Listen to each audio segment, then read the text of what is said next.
Hello friends, आज हम बात करेंगे डीएलएड फर्स्ट सेमेस्टर। दोस्तों, आज का हमारा जो विषय है वो सामाजिक अध्ययन। ठीक है। इसमें दोस्तों मैंने आप लोगों के लिए बहुत सारे वीडियो बना चुका हूँ, उसको आप प्लेलिस्ट में जाकर देख सकते हैं। ठीक है। तो आज का जो मेरा जियोग्राफी का जो चैप्टर है वो है मानचित्र। ठीक है दोस्तों, इसके बारे में अध्ययन करना। ठीक है।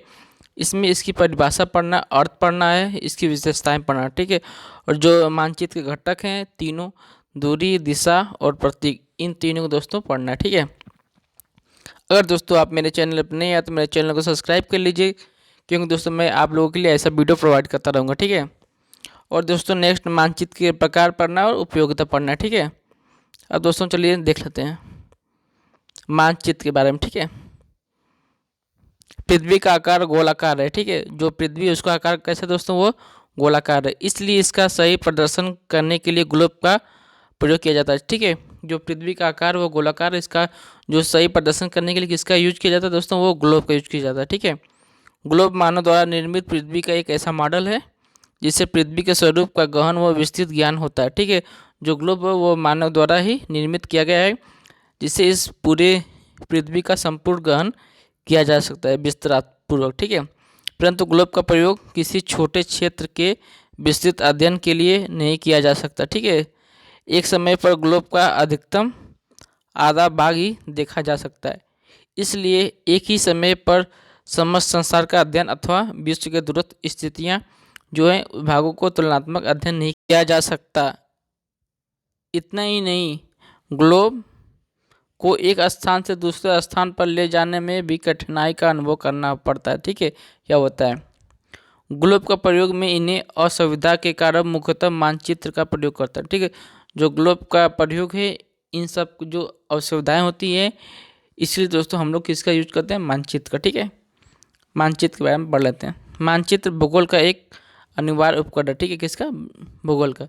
मानचित्र एक सांकेतिक लिपि है। कैसे दोस्तों लिपि, वो सांकेत मतलब संकेत के रूप में वो आपको व्यक्त करती है, जिसमें भूगोल अपरिमित ज्ञान रूप खजाना छिपा है। ठीक है।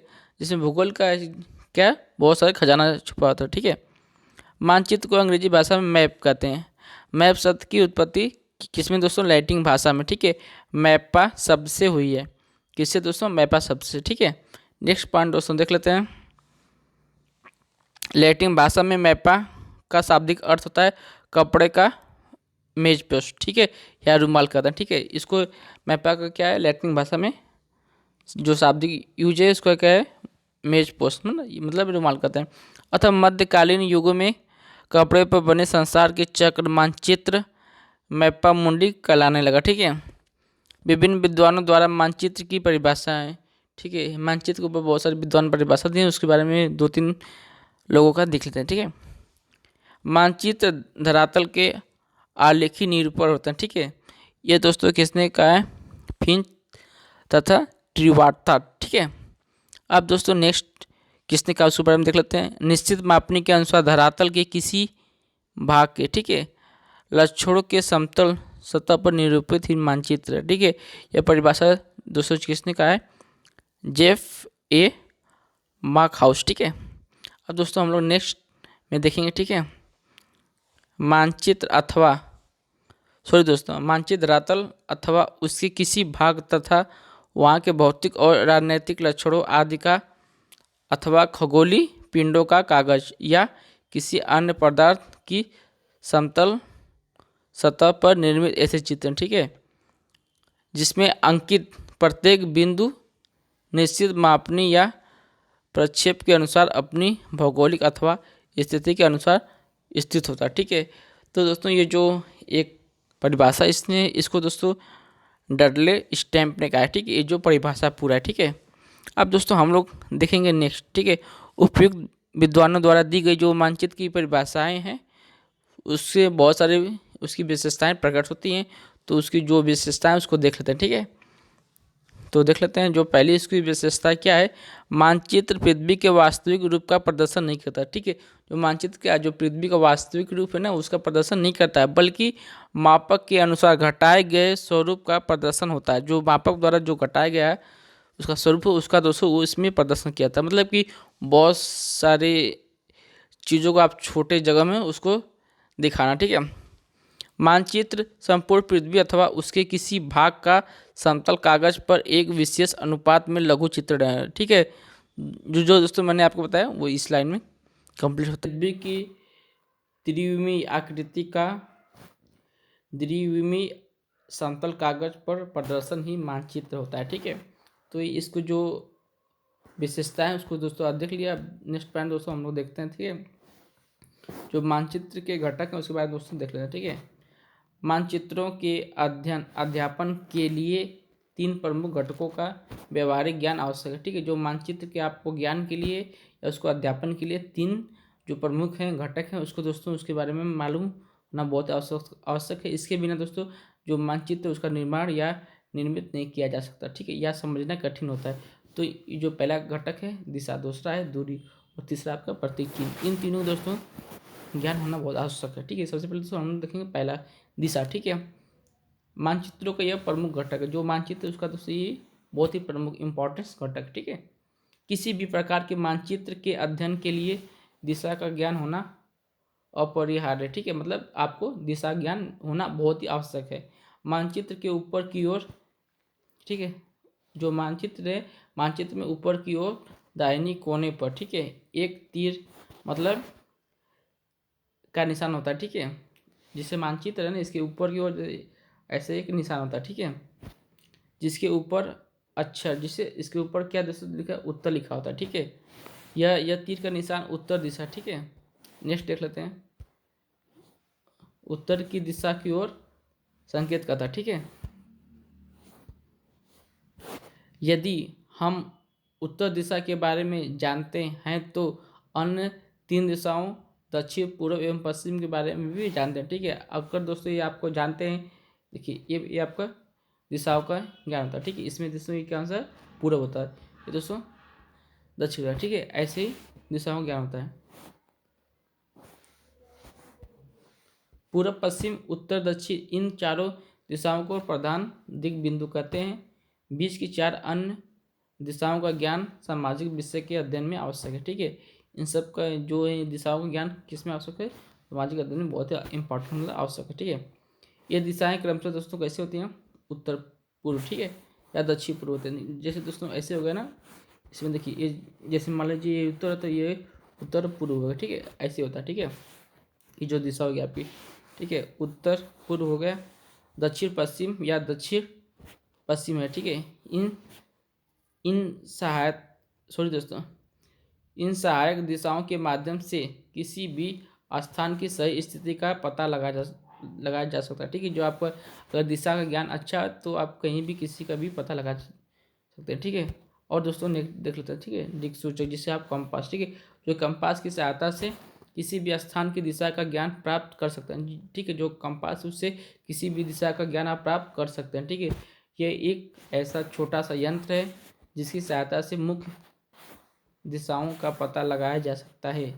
इसकी जो चुंबकीय सुई है वह दिशा हमेशा उत्तर दक्षिण दिशा में होती है। ठीक है, जो इसकी सुई है वो किस दिशा में होती है दोस्तों, वो उत्तर से दक्षिण की दिशा में होती है। अब देखते हैं दोस्तों दूरी के बारे में। ठीक है, मानचित्र एक ऐसा आरेख है, ठीक है, जो पूरे संसार या उसके किसी एक भाग को, ठीक है, या पूरे संसार को या उसके किसी एक छोटे से भाग को, ठीक है, किस पे दोस्तों हम कागज पर दर्शाते हैं। ठीक है, दूसरे शब्दों में हम कह सकते हैं कि मानचित्र छोटे पैमाने पर खींचे जाते हैं। ठीक है, पैमाने का चयन अत्यधिक सावधानी पूर्वक किया जाता है। ठीक है, जो अत्यधिक सावधानी पूर्वक किया जाता है तथा 2 बिंदुओं के बीच की दूरी वास्तविक है। ठीक है, जो 2 बिंदु है उसकी जो बीच की दूरी वो वास्तविक होना चाहिए। ठीक है, यह तभी संभव है जब कागज पर एक छोटी दूरी धरातल की वास्तविक दूरी को व्यक्त करता हो।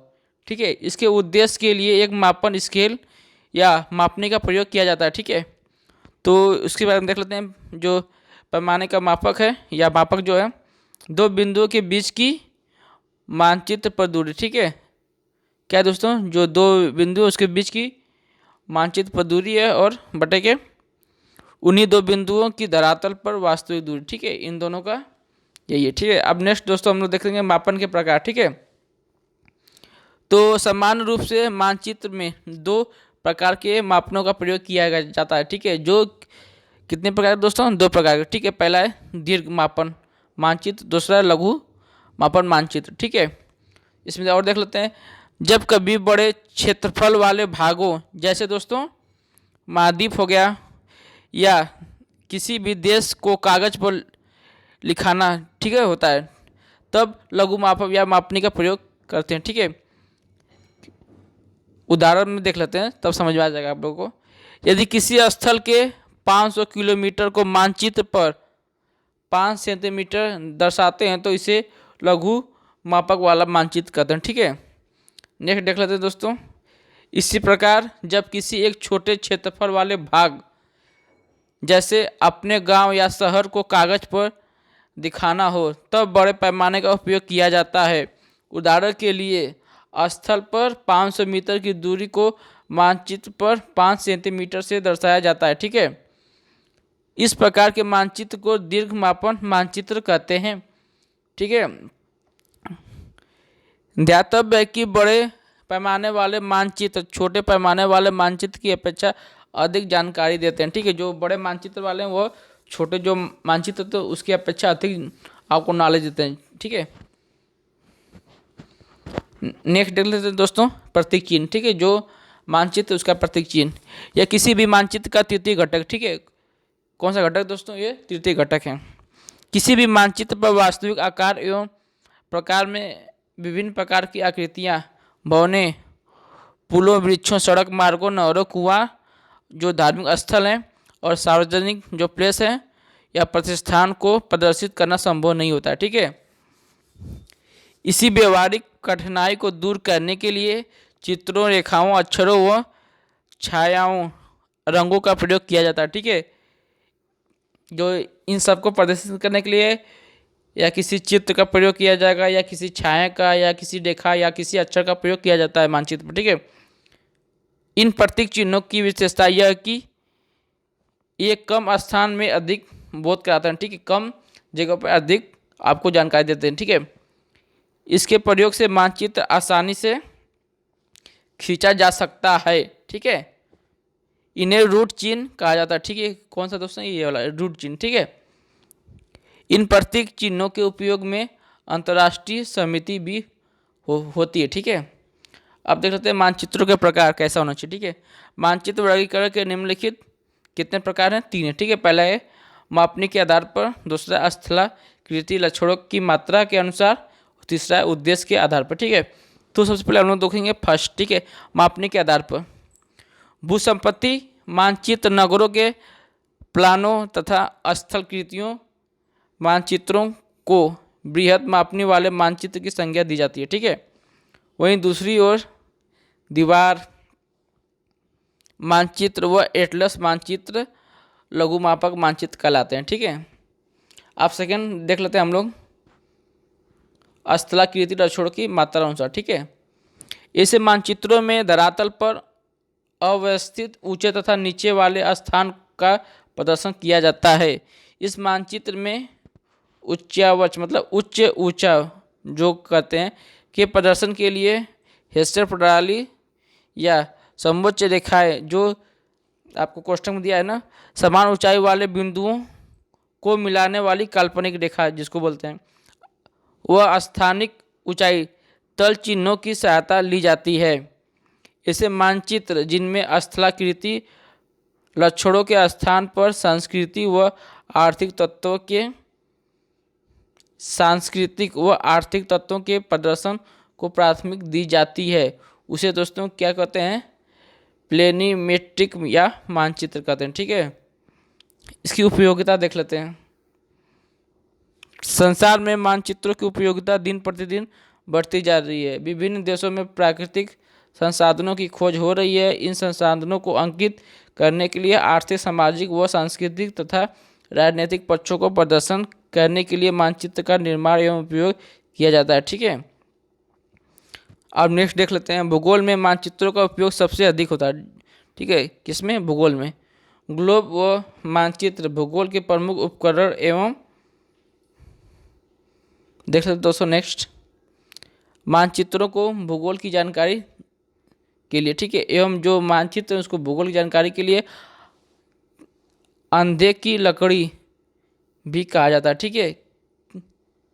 कृषि, व्यापार, वाणिज्य, नौ संचालन, परिवहन, पत्रकारिता, नगरीय योजना में मानचित्रों का उपयोग बढ़ रहा है। ठीक है। 21वीं सदी के वैज्ञानिक प्रगति से हवाई मानचित्र, सैटेलाइट मौसम मानचित्र चित्रण से संचार व्यवस्थित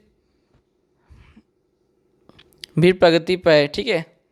भू राजनीतिक दृष्टिकोण से सैन्य मानचित्रों का उपयोग भी रणनीति रणनीति निर्माण हेतु उपयोग साबित हो रहे हैं। ठीक है। तो दोस्तों, आपको मेरा वीडियो कैसे लगा कमेंट करके जरूर बताइएगा। अच्छा लगा तो लाइक कीजिएगा और चैनल पर आए तो सब्सक्राइब कर लीजिएगा।